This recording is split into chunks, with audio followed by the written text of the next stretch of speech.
PT Pantai Indah Kapuk 2 Tbk bakal menghimpun dana segar maksimal 16,7 triliun rupiah dari rights issue usai meraih persetujuan dalam RUPS LB pada 9 Oktober 2025.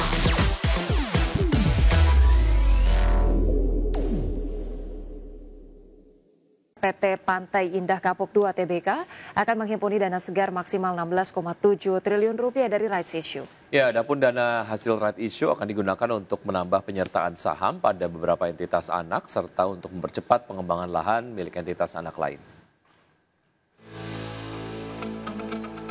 PT Pantai Indah Kapuk 2 Tbk bakal menghimpun dana segar maksimal 16,7 triliun rupiah dari rights issue usai meraih persetujuan dalam RUPS LB pada 9 Oktober 2025. Berdasarkan hasil rapat, para pemegang saham yang mewakili 96,86% total saham dengan hak suara menyetujui penerbitan sebanyak-banyaknya 1,21 miliar saham baru dengan nominal Rp100 dan harga pelaksanaan Rp15.000 per saham. Dana hasil rights issue bakal digunakan untuk menambah penyertaan saham pada beberapa entitas anak, termasuk PT Bangun Kosambi Sukses Tbk atau CBDK, PT Panorama Eka Tunggal, PT Cahaya Inti Sentosa, dan PT Karunia Utama Selaras. Langkah tersebut menjadi bagian dari strategi memperkuat fundamental bisnis dan mendukung pengembangan kawasan Pantai Indah Kapuk 2. Presiden Direktur Perseroan Sugianto Kusuma atau Aguan menyatakan akuisisi CBDK merupakan langkah strategis untuk memperoleh investasi penting seperti Nusantara International Convention Exhibition dan Hotel Hilton Peak 2 Jakarta yang diproyeksikan menjadi sumber pendapatan berulang. Dana rights issue juga akan digunakan untuk mempercepat pengembangan lahan milik entitas anak lain. Berbagai sumber IDX Channel. Ya, emiten pertambangan PT Central Omega Resources Tbk mengantongi lonjakan pendapatan dan laba bersih sepanjang Januari hingga September 2025 sejalan dengan kenaikan produksi perseroan. Ya, berdasarkan laporan keuangan per 30 September 2025, pendapatan perseroan mencapai 1,24 triliun rupiah atau lebih tinggi 29,58% secara year on year. Kemudian laba bersih tercatat sebesar 442,37 miliar rupiah atau melonjak 52,79% secara year on year. Direktur Perseroan Feni Silviani Budiman menyampaikan hasil tersebut merupakan implementasi strategi perseroan dalam menanggapi dinamika pasar.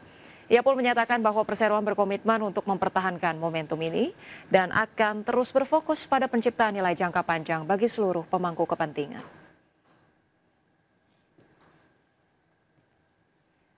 Pemirsa, kinerja keuangan Hotel East Park Yogyakarta tergelincir pada kuartal ketiga tahun ini. Ya, pendapatan dan laba perusahaan kompak tertekan hingga akhir September 2025. PT East Park Hotel Tbk atau EAST melaporkan laba tahun berjalan sebesar 20,98 miliar rupiah hingga akhir kuartal 3 2025. Turun 10,02% dari periode yang sama tahun lalu sebesar 23,32 miliar rupiah.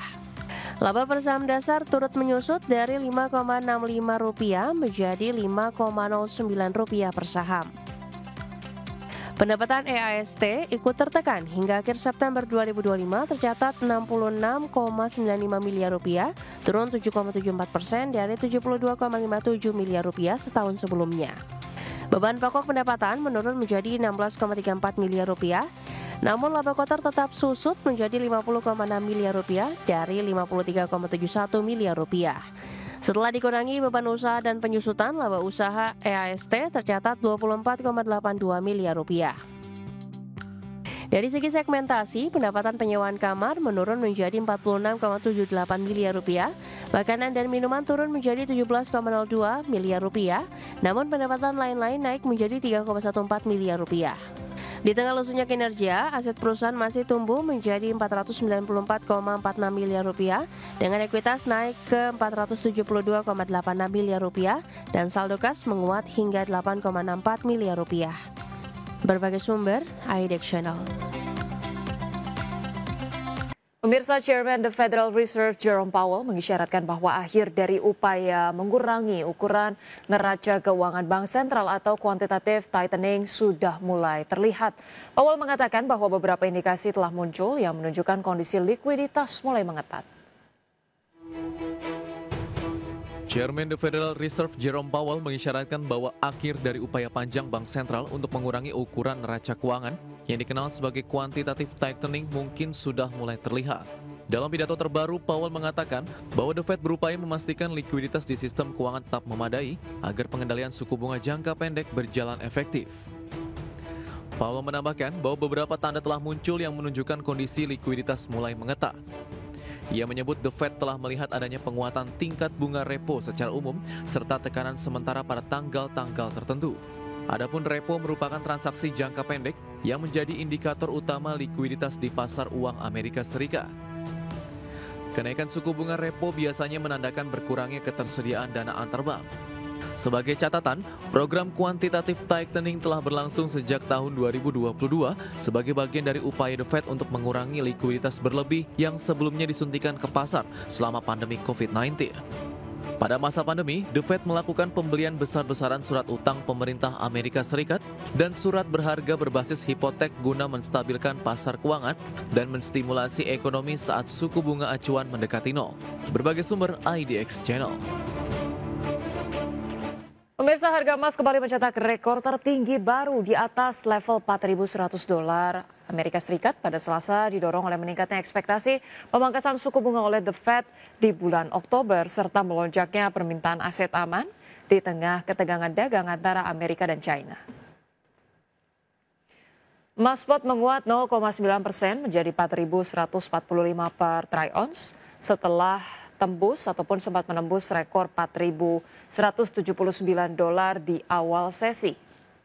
Sejak awal tahun, harga emas meroket sekitar 57% dan menembus level psikologis $4.100 untuk pertama kalinya pada perdagangan Senin. Lebih lanjut, Bank of America dan Societe Generale memproyeksikan harga emas dapat mencapai $5.000 per troy ounce pada 2026, sementara saat ini pasar memperkirakan pemangkasan suku bunga 25 basis poin oleh The Fed pada pertemuan Oktober, dengan kemungkinan penurunan serupa pada Desember. Chairman Fed Jerome Powell menegaskan bahwa kondisi tenaga kerja dan inflasi belum menunjukkan perubahan signifikan sejak pertemuan terakhir pada bulan September. Ya, selanjutnya pemirsa, dari bursa global, bursa Wall Street berakhir variatif pada perdagangan Selasa setelah investor mencerna laporan kinerja kuartalan dari sejumlah bank kakap Amerika Serikat. Pernyataan terbaru Chairman The Federal Reserve Jerome Powell serta meningkatnya ketegangan dagang antara Washington dan Beijing.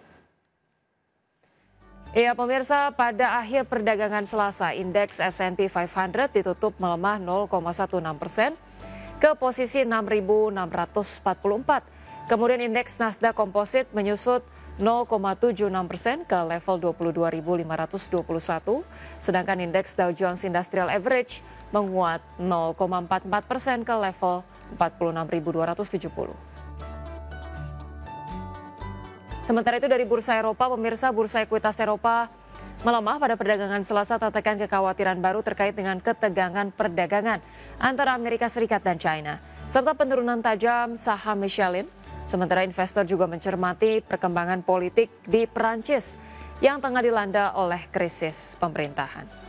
Pemirsa, indeks Stock 600 ini ditutup turun 0,37% menjadi 564,54. Indeks DAX Jerman melemah 0,62% ke level 24.236 dan indeks CAC 40 Prancis terkoreksi 0,18% ke posisi 7.919.